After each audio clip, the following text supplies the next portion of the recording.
What was that like as far as when you're starting to really turn it on and junior or senior year, I think you go a combined 96-0 Mm. and those are the two individual championships, right? So Yep. now like you've completely just changed things around.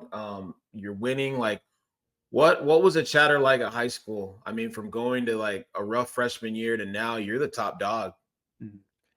Yeah, it was interesting, because I remember when I started, I had a lot of people cheering for me and like, clapping and, I had all the support, but uh, I really started to notice it after I won my first state title. 48-0 that year, and I was pretty dominant. And I remember winning it, and then seeing on like some online wrestling forum that people were now starting to ask if I had an advantage. And yeah, and it was kind of strange. Like I was reading, I was like, what are they talking about? Like, oh, he's missing a leg, so it's one less thing to grab, and his upper body is stronger for the weight class because he doesn't have the weight from the leg. And I was like, man, where did that come from? Like I started as a 90-pound freshman wrestling the 103-pound weight class, finished last in the city, and all of a sudden, within 2 years, it's like it's not fair and it's an advantage, and it was weird, and so I kind of felt like there was some sort of target on my back, like people were saying it's not fair for other people now, and but really for me, I kind of saw that and it made me happy, if that makes sense, because I never wanted to be the kid that people felt sorry for.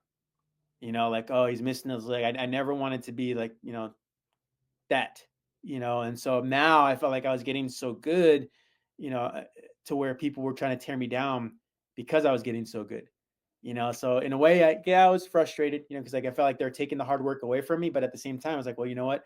They're not feeling sorry for me anymore. Now they're seeing me as just being too dominant in this sport. That's one of the toughest things out there, and so I was okay with that. And it was pretty cool because at that point, I mentioned that target.